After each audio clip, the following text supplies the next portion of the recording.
এই মুহূর্তে সরাসরি দীঘা থেকে রয়েছেন আমাদের প্রতিনিধি রিয়া মাঝি। রিয়া, ইতিমধ্যেই দীঘা জুড়ে সাজো সাজো রথ, ইতিমধ্যে কি ছবি সামনে আসছে?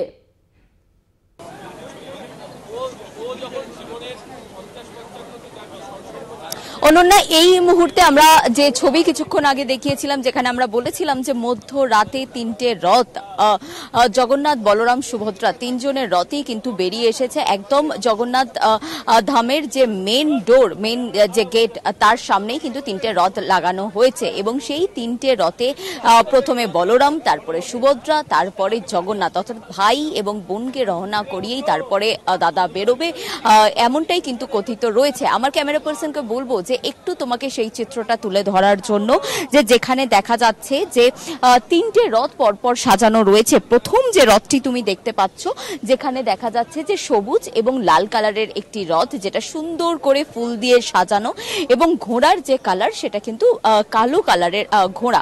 সেই রথটি, প্রথম রথটি হচ্ছে বলরামের, এবং তারপরের যে রথ, যেখানে তুমি দেখতে পাচ্ছ যে কালো এবং লাল কালারের যে ক্যানোপি রয়েছে এবং তার নিচে গেরুয়া কালারের সুন্দর একটি সুন্দর ঘোড়া রয়েছে, এই রথটি হচ্ছে সুভদ্রা। এবং একদম শেষের যে রথ, যেটা গতকাল থেকে আমি দেখে আসছি, যে লাল এবং সাদা, লাল এবং হলুদ কালারের যে রথ, যার ঘোড়ার কালার হচ্ছে সাদা কালারের, সেই রথ কিন্তু জগন্নাথ দেবের রথ, এবং তার যে ঘোড়ার কালার সেটা হচ্ছে সাদা কালারের।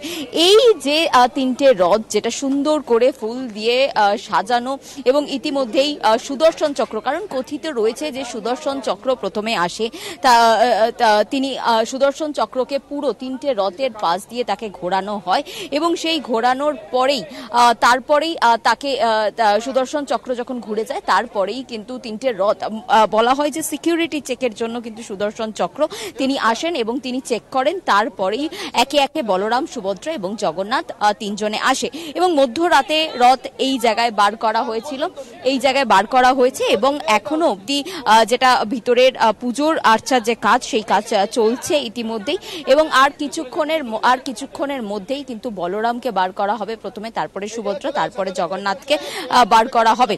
এবং সেখানে প্রথমে যেভাবে রথগুলো রাখা হয়েছে, সেই সিঙ্ক্রোনাইজ ওয়াইজই কিন্তু রথগুলো যাবে মাসির বাড়িতে। এবং যেটা গতকাল থেকে আমি বলে আসছি, যে মাসির বাড়ির যে ডিস্টেন্স, সেই ডিস্টেন্স কিন্তু প্রায় 1 কিলোমিটার। এই 1 কিলোমিটারের যাত্রাপথ, এবং সেই যাত্রাপথ সেরে 7 দিন মাসির বাড়িতে থাকবে জগন্নাথ, বলরাম এবং সুভদ্রা। এবং একই সঙ্গে তোমাকে জানিয়ে রাখবো, তুমি এই মুহূর্তের যে সিকিউরিটি অ্যারেঞ্জমেন্ট দেখতে পাচ্ছ, যেখানে একদম ত্রিস্তরীয় নিরাপত্তার ঘেরাটোপে গোটা দীঘা চত্বরকে ঘিরে ফেলা হয়েছে, এবং স্পেশাল অ্যারেঞ্জমেন্ট রাখা হয়েছে এই জায়গাতে, যেখানে সিনিয়র অফিসিয়ালসরা বারবার আসছে, তারা দেখে যাচ্ছেন, তারা পুরো বিষয়টা একদম সামনের সারিতে থেকে তারা বিষয়টা তারা তদারকি করছেন। এবং একই সঙ্গে দেখাতে বলবো আমার ক্যামেরা পার্সনকে, যে ব্যারিকেডটা, দু সাইডে যে ব্যারিকেড করা রয়েছে, সেই ব্যারিকেড, দু সাইডের যে ব্যারিকেড, সেই ব্যারিকেডের ওপারে কিন্তু মানুষজন, সাধারণ মানুষ, তারা থাকবেন, এবং মিডল দিয়ে রথ যাবে। এবং রথের যে দড়ি তুমি দেখতে পাচ্ছ, সেই রথের দড়ি ব্যারিকেডের গায়ে আনা হবে, যাতে সাধারণ মানুষ সেই দড়ি ছুঁতে পারে।